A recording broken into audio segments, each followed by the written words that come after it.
রাকিব ভাই, যদি আজকের এই বিশেষ দিনে আপনার কাছ থেকে কিছু শুনতে পেতাম। আপনি সেই বোধহয় সুদূর ইউকে থেকে বাংলাদেশে এসেছেন, এবং আজকের এই দিনে আপনাকে আমরা সাথে পেয়েছি। আপনার কাছ থেকে শুনতে চাই। ওয়ালাইকুম সবাইকে। সবাইকে আমাদের এই 54তম বিজয় দিবসের শুভেচ্ছা। আমি জাস্ট একদিন আগেই বাংলাদেশে এসে পৌঁছেছি, তো এখনো কাইন্ড অফ সেটেলমেন্টের প্রসেসের মধ্যে আছি। তো আহ, আশা করছিলাম যে হ্যাঁ একটু রাস্তাঘাটের অবস্থা সেটাও একটু অবজার্ভ করলাম, যে বিজয় দিবসের দিনে সাধারণত অনেক মানে কার্যক্রম আশেপাশে হয়। তো এবার হয়তো কম্পারেটিভলি একটু কম হচ্ছে কিনা, বা আমার হাতে চোখে পড়েছে একটু কম। তো আশা করছি যে দেশ এখন একটা ট্রানজিশন সিচুয়েশনে আছে, এটা আমরা সবাই জানি। তো একইভাবে maybe it is coinciding well with the situation of TPFB as well. তো এখন টিপিএফ আলহামদুলিল্লাহ কাজ করেছি, এবং আমি বেশ কিছু কাজের সাথে হয়তো অনেকটা ব্যাকগ্রাউন্ড থেকে জড়িত ছিলাম, এবং আমরা রিসেন্ট টাইমে যে মিটিং গুলো করেছি সেখানে আমরা কিছু কাজের যে ডিভিশন গুলো মেক করতে পেরেছি। তো আমি সবার আগে আল্লাহর কাছে শুক্রিয়া আদায় করছি যে আমরা যতটুকু প্রোগ্রেস এ পর্যন্ত করতে পেরেছি as a country and as an organisation, যেটা আমরা এখন নতুন ফর্মুলেট করতে চাচ্ছি।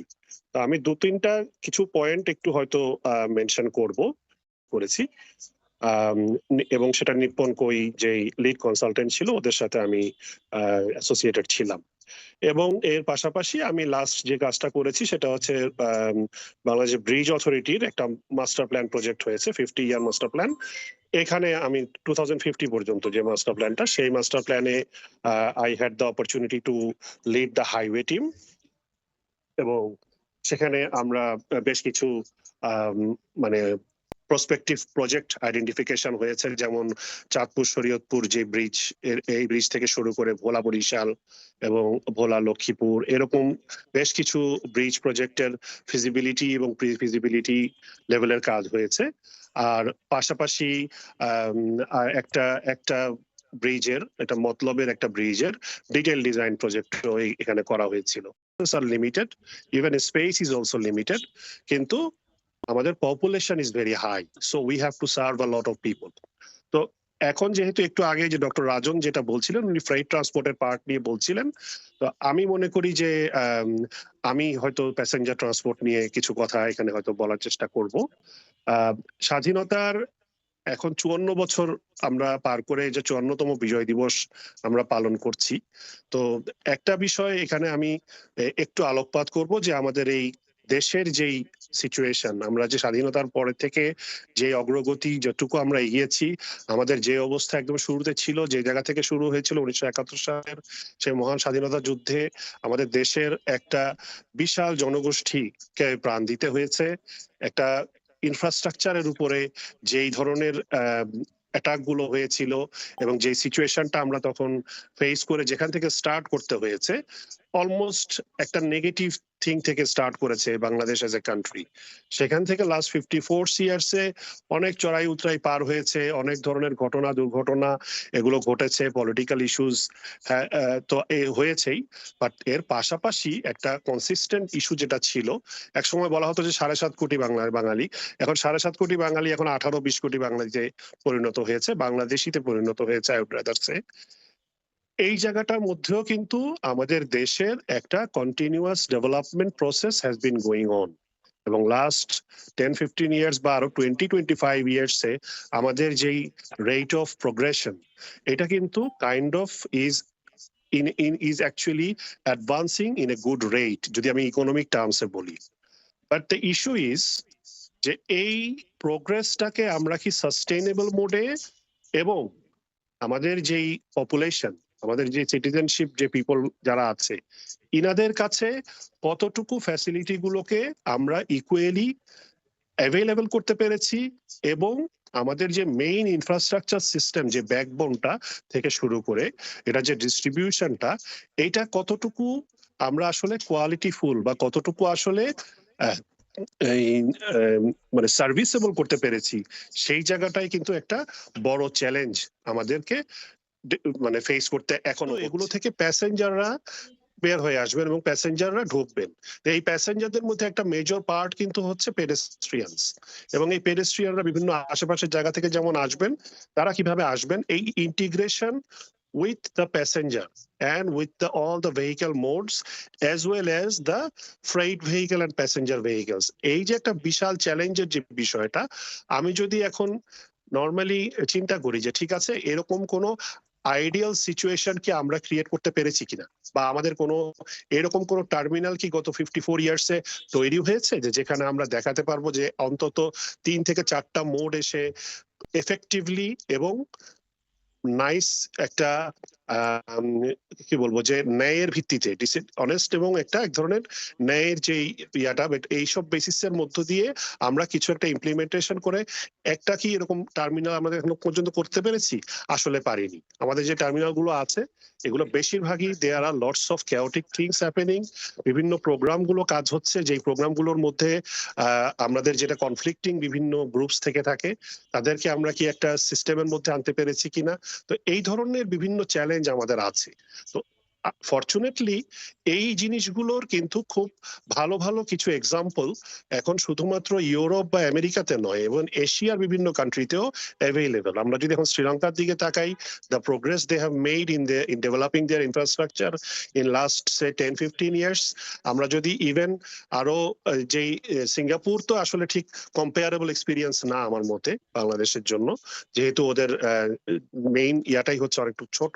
কিন্তু even if we are looking at say Malaysia, ইন্দোনেশিয়ার বিভিন্ন যে পার্ট গুলো আছে, আমার মতে আমাদের এই দেশের যেই ফিউচার যেই অ্যাসপেক্ট গুলো আমরা চিন্তা করতে হবে, we have to start working with some examples, যে একটা দুটো জায়গায় প্রজেক্ট গুলো আমরা এমনভাবে বিল্ড আপ করতে হবে so that we can also show it to our people যে we have the ability to achieve this sort of things. গুলো ওনারা খুঁজে পান না, তখন আলটিমেটলি দেখা যায় যে বেশিরভাগ ক্ষেত্রে যেটা হয় যে ফরেন এক্সপার্টদেরকে অনেকগুলো জায়গাতে রোল দেওয়া হয়, এবং সেই ফরেন এক্সপার্টরা এসে তাদের মতো করে হয়তো কিছু ডিজাইন বা তাদের কিছু এমন কিছু হয়তো ওরা করে যাওয়ার চেষ্টা করেন বা করেন, কিন্তু ওটা কতটুকু ইমপ্লিমেন্টেশন যোগ্য হবে ওই জিনিসটা চেক অ্যান্ড ব্যালেন্সটা ওই সময় আর হয়ে ওঠে না। এটা শুনেছি যে আমাদের এই যে এয়ারপোর্টের টার্মিনাল, ওখানে টার্মিনাল 3 এর বিল্ডিং পুরোটা হয়ে গেছে, এবং বিল্ডিং হয়ে যাওয়ার পরে যখন এটা রান করবে তখন গিয়ে দেখা গেছে যে টার্মিনাল বিল্ডিং এর ভিতরে নেটওয়ার্কের সমস্যা। ঠিক আছে, তো এটা কিন্তু একটা classic example of having a project without proper coordination within the different teams. এখন বলা হচ্ছে যে এখন নাকি ওই টার্মিনালের কিছু কিছু জিনিস ভেঙে আবার হয়তো ওখানে একটা আইটি নেটওয়ার্ক বসানোর ব্যবস্থা করা হবে বা এই ধরনের জিনিসগুলো হবে। তো এই যে বিষয়টা এখন মানে কোয়াইট মানে অ্যাকসেপ্টেবল হয়তো এরকম হতে পারে, অনেকে হয়তো বলে ভাই বাংলাদেশে আর নতুন কি। হ্যাঁ নতুন না, কিন্তু বাংলাদেশের অ্যাজ এ কান্ট্রি এটা কিন্তু এখন একটা 54 ইয়ার ওল্ড কান্ট্রি হয়েছে, এবং সেখানে আমি যদি অন্তত 5টা এক্সাম্পল সেট করতে না পারি বিভিন্ন সেক্টরে, যে যেই সেক্টর গুলো দিয়ে আমরা বলবো যে these are the examples of good practice, তাহলে আমরা আসলে এর পরবর্তী অ্যাডভান্সমেন্ট পর্যায়ে কিভাবে যাব। আমরা যতই বলি যে আমরা ডেভেলপিং কান্ট্রি থেকে লিস্ট ডেভেলপ কান্ট্রি থেকে ডেভেলপিং কান্ট্রিতে যাচ্ছি, আমাদের এই বিভিন্ন রকমের গ্র্যাজুয়েশন হচ্ছে, আমরা সাস্টেনেবল মানে যে ট্রান্সপোর্টেশন সিস্টেম ডেভেলপ করতে চাচ্ছি, কিন্তু we have to make that progress in a systematic way.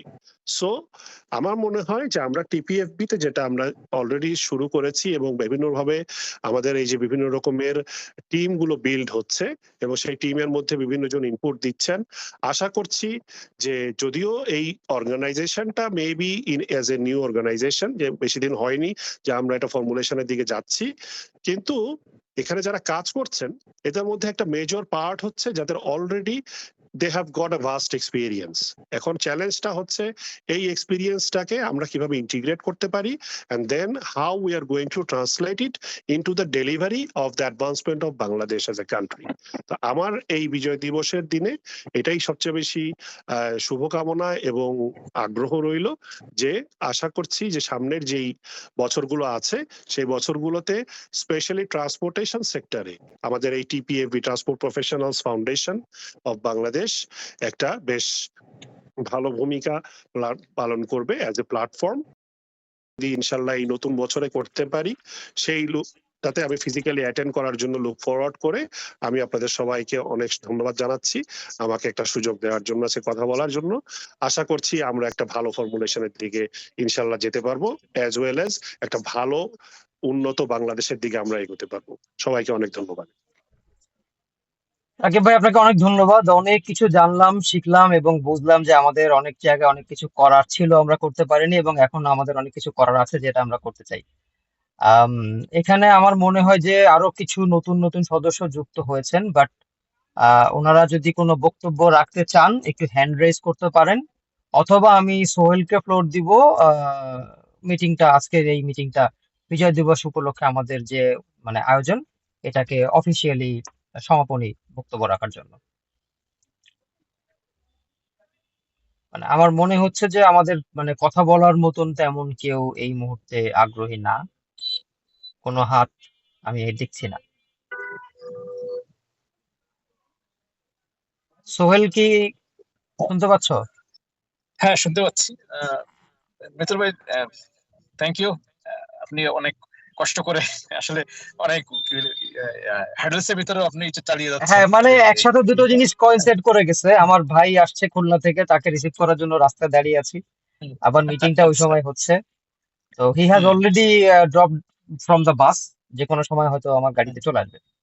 তো আমরা আচ্ছা। মিটিংটা শেষ করব। না, শেষ করে দিই। আসলে একটা বিজয় দিবস অত্যন্ত গুরুত্বপূর্ণ দিন আমাদের জন্য, একটা কি বলে বিজয় ইয়ের দিন, গর্বের দিন। তো এই দিনে আপনার এই ইনিশিয়েটিভটা আসলে খুবই দরকার ছিল এবং আমাদেরকে ইন্সপায়ার করেছে। আর অলরেডি রাকিব ভাই ডিটেলস বলেছে, রাজন ভাই বলেছে, আমার আসলে তেমন কিছু বলার নেই। আমি সবাইকে ধন্যবাদ জানাই এবং আমি আশা করছি যে এই 2026 সালে আমরা হ্যাঁ, আরো ওয়েট প্রোঅ্যাক্টিভ করতেছি। হব এবং আমাদের এই উদ্যোগের সঙ্গে, এই ইনিশিয়েটিভের সঙ্গে একাত্মতা ইয়ে করে প্রকাশ করে আমরা সামনের দিনগুলোতে আরো সুসংগঠিত হবে, আরো চমৎকার ভাবে কাজ করবো। আমি এই আশাবাদ রেখে সবাইকে ধন্যবাদ জানিয়ে শেষ করছি। অনেক ধন্যবাদ সোহেল। আমার মনে হয় যে আমাদের আমরা আসলে ঠিক 1 ঘন্টার মধ্যে শেষ করতে পারলাম। সময়ানুবর্তিতাও একটা মানে গুরুত্বপূর্ণ স্কিল, দক্ষতা, যে সময় মতো কাজ শুরু করা এবং শেষ করা। আমরা সেটা পেরেছি এবং আমরা এটা উদাহরণ হিসেবে সবখানে প্রতিষ্ঠিত করতে চাই। তো সবাইকে শুভেচ্ছা জানিয়ে একেবারে আনুষ্ঠানিকভাবে শেষ করতে চাই। এক নদী রক্ত পেরিয়ে বাংলার আকাশে রক্তিম সূর্য আনলে যারা, তোমাদের এই ঋণ কোনোদিন শোধ হবে না, আমরা তোমাদের ভুলবো না। আমাদের সেই বীর মুক্তিযোদ্ধা, শহীদ এবং বীরাঙ্গনা সবার প্রতি শ্রদ্ধা, ভক্তি এবং শুভকামনা। সেই সাথে আমরা যারা এখানে যুক্ত হলাম সবাইকে ধন্যবাদ। আমি এখানেই আমাদের আজকের এই আহ, বিজয় দিবস উদযাপন, সেই সাথে আমরা আমাদের ওয়েবসাইটের একটা লঞ্চিং করলাম, সেই সাথে আমাদের নিউজ লেটারের আমরা উন্মোচন করলাম। আহ, কিছু এক্সপার্টদের মতামত শুনলাম। সবকিছু মিলিয়ে আমার মনে হয় আমরা খুব চমৎকার একটা আয়োজন সম্পন্ন করতে পেরেছি। সবাইকে ধন্যবাদ। বিদায় নিচ্ছি।